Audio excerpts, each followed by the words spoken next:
Now, as you may know, Nigeria's very own quagmire of sleaze is playing out on the campaign trail between the APC and the PDP. Both parties have accused their presidential candidates of drug dealing, money laundering and corruption.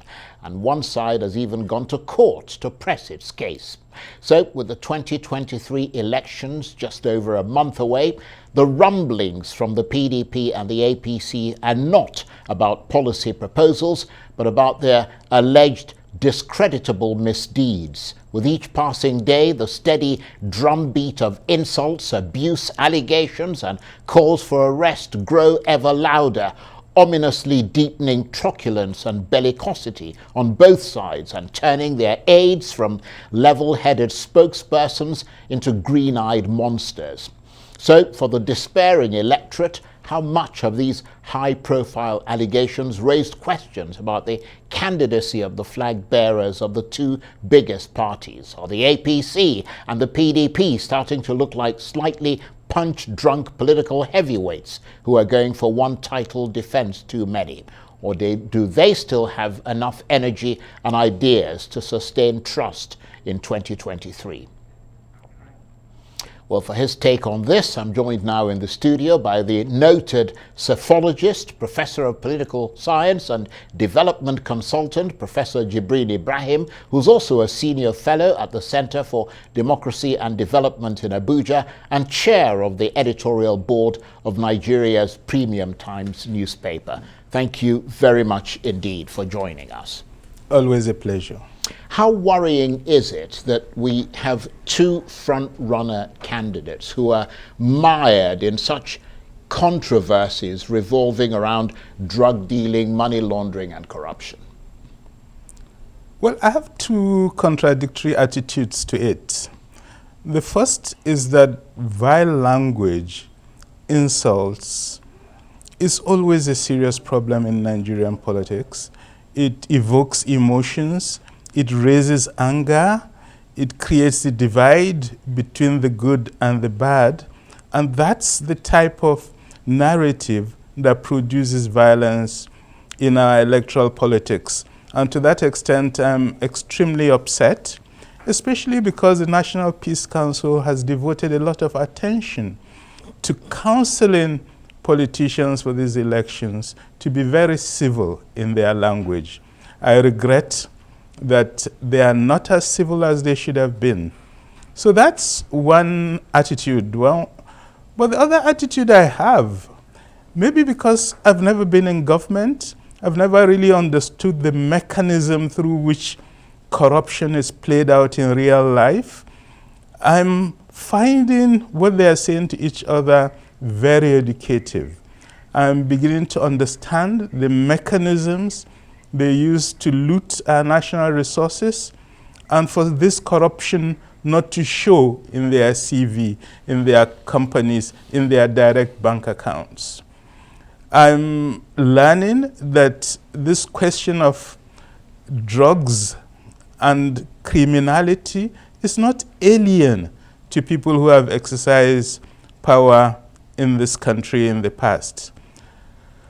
What this tells me is that we, as voters, should listen very carefully to what these two people are saying.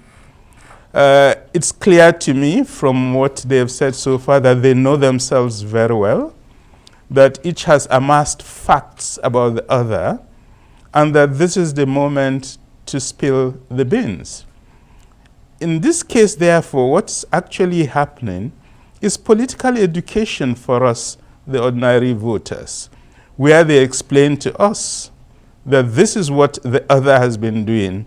And when the other explains, well, it's not only me, the other has been doing exactly the same thing, then we begin to have a list of people who, frankly speaking, should be nowhere near power, because if these allegations are true, I'm not saying they are, it means there is really room for concern about whether those are the types of people who should be exercising power in this country. We must listen carefully, we must analyze, and we must investigate to see the extent to which there's veracity in what is being said. And in that regard, what is your sense of how all this is resonating with the Nigerian public? Do they think it's all a bit of a lark, or is there a sense of public outrage? Do they think it's profound or tragic, or do they think it represents the zeitgeist of Nigeria today? I think what's happening is very interesting. There's no Nigerian who hasn't heard about corruption stories, about people who have been governors, who've been in the presidency. So there isn't a shock in the sense that people are discovering somebody is alleged to be corrupt. But there is, like I said, deep insight that, okay, this is not just a beer parlor story. This is actually showing you how we did it, how he did it. These are the mechanisms. These are the ways in which we go around the law. This is the way we hide the evidence of what has actually happened. So there is a sense that there is merit of facts to these allegations. I think my sense is that there is likely to be merit, but we must always be careful. These are allegations. They haven't been proved in a court of law, and therefore we cannot take them as facts. But the knowledge that these people have about how these things happen will push us to suspect that maybe there's some truth in it, in that in any case, without thorough investigation, without a prosecution, we shouldn't trust these people. So my attitude will be, these are sufficient cause for concern for me. I'd want this to be investigated, and I'd want clarification whether these allegations are true or not. Meanwhile, I'll be careful who I commit my vote to.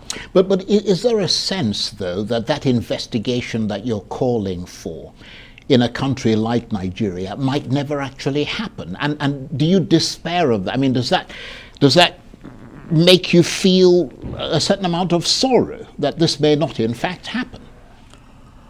Well, you know, for a very long time in this country, we all believed that governors will engage in corruption and get away with it. Then over the past couple of years, 2 of them were sent to jail. They are out of jail now. Their sins were forgiven by the powers that be. But it does show that never give up completely on the Nigerian judiciary. They may surprise you.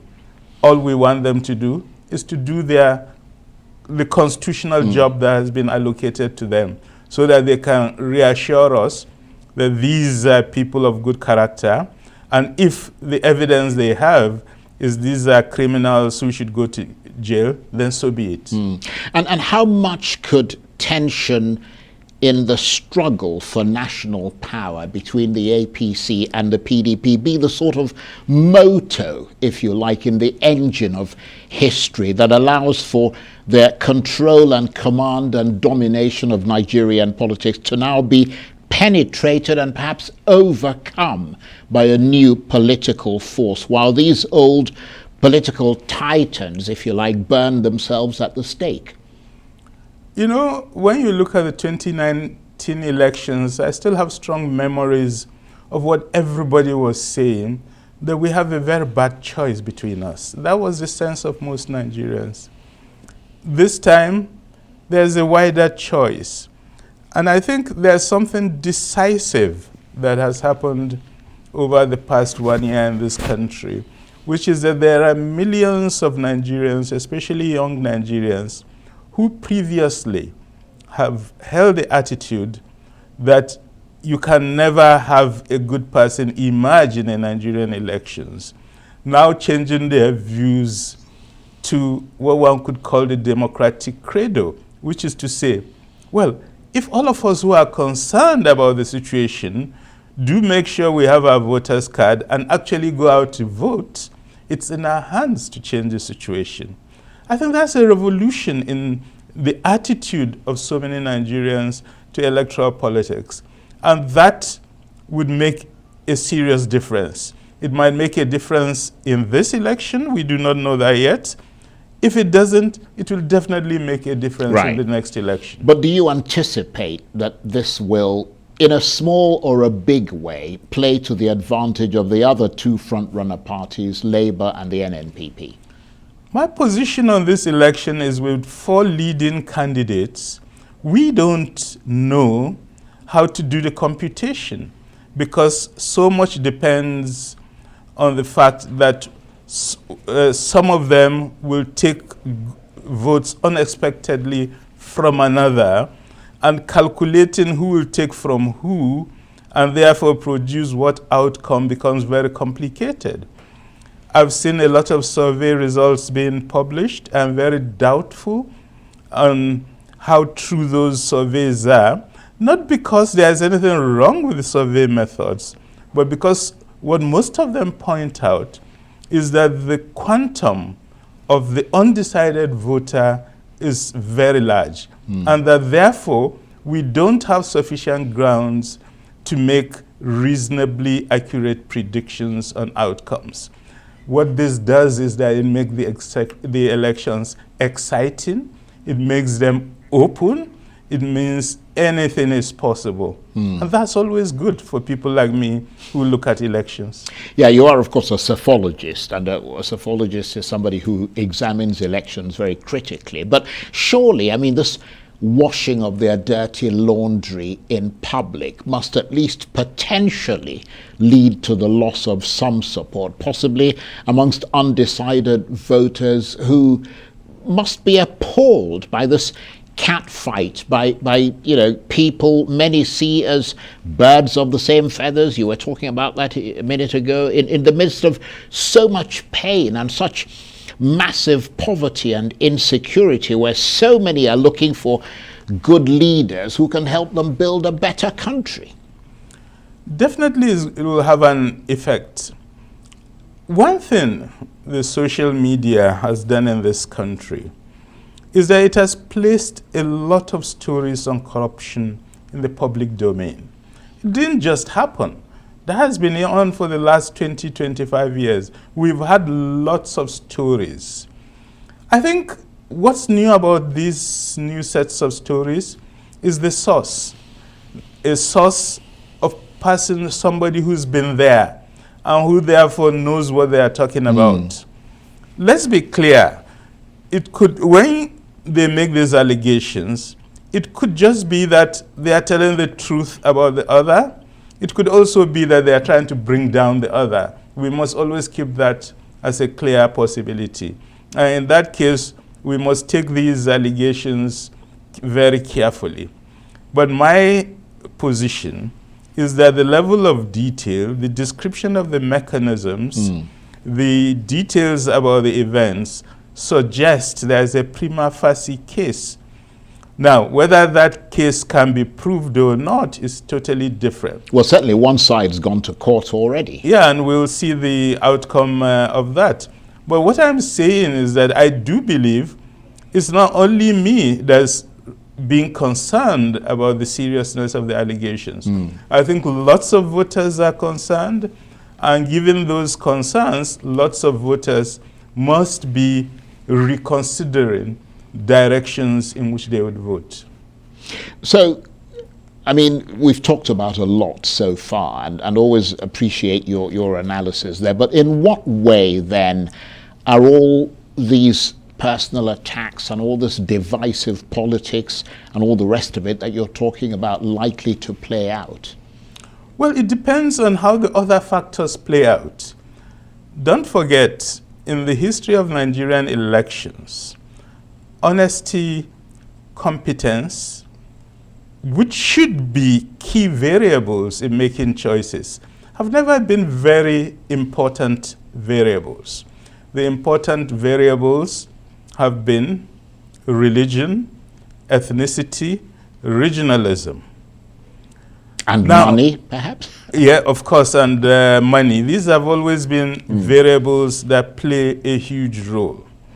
But what I'm saying about the attitudinal change, people are now in this country questioning themselves.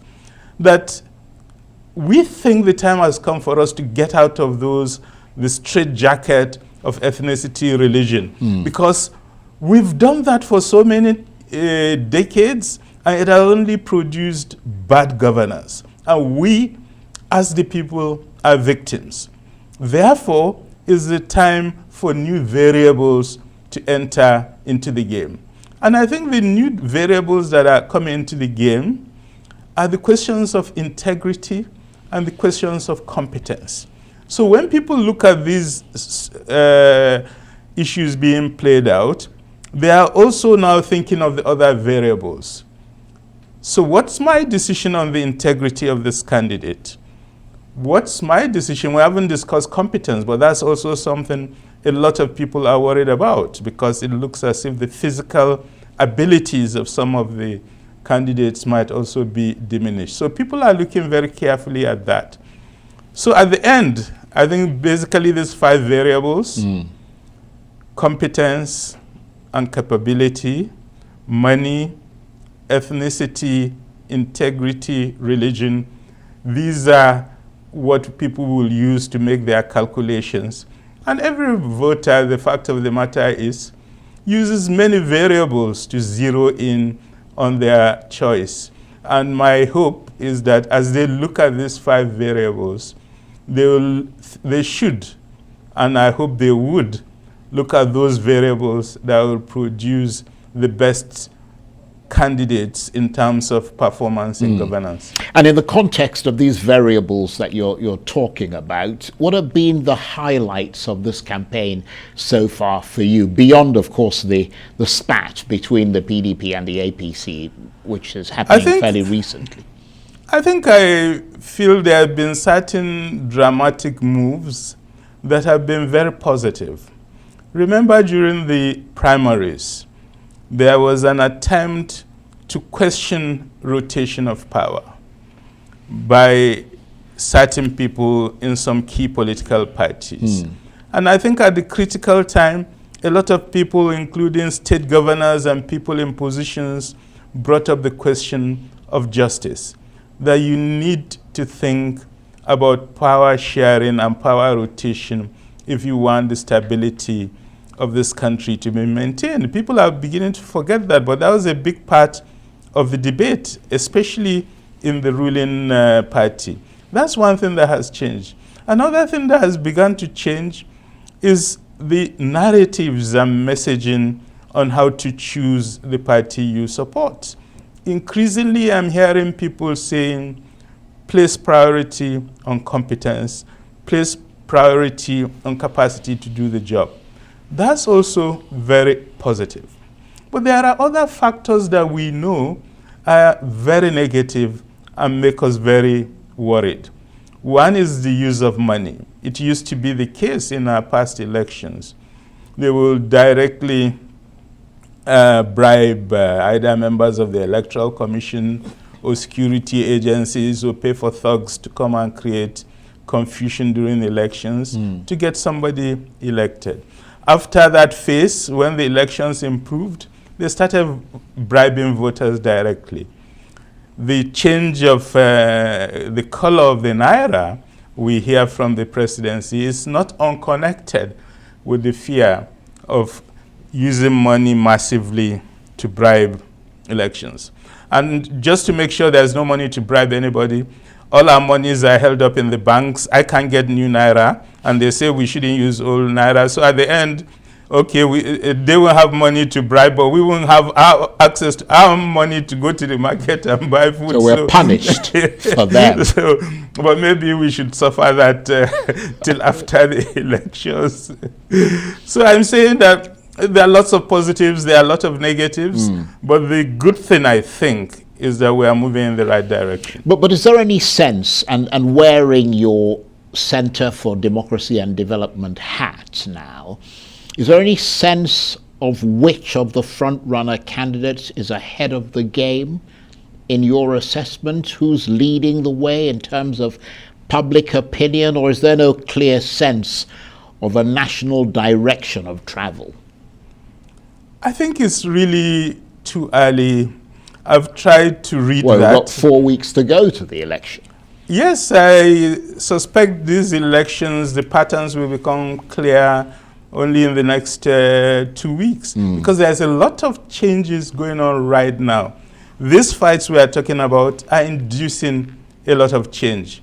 It's opening, is revamped, for example, the campaign of the two other leading candidates, that's Kwankwaso for the NMPP and Peter Obi for the Labour Party. Their own campaigns have been reinvigorated since these other two, APC and PDP, started fighting themselves. So there's some change going on, but you don't know how far that change has occurred. And that's why personally I hesitate to talk about that. All I can say is that the dynamics are interesting. Yeah, that's a good point. But I mean, at this stage of Nigeria's development and its leadership position in Africa and preeminence on the continent, with the politicians behaving the way they're behaving, I mean, what sense do you get of the way the world is looking at Nigeria at the moment? Well, the world has always looked at Nigeria in wonder. The wonder, first of all, that this is a country with such huge potential that has never lived up to its potential, that this is a country with so much intelligence and trained human capacity, but that capacity doesn't show itself in the most critical domain, which is that of good governance that can move the society, the economy forward. That has always been the sense of regret that the greatest nation of black people, the biggest nation of black people, is unfortunately unable so far to exercise the leadership and produce the pride for the black race that's so necessary.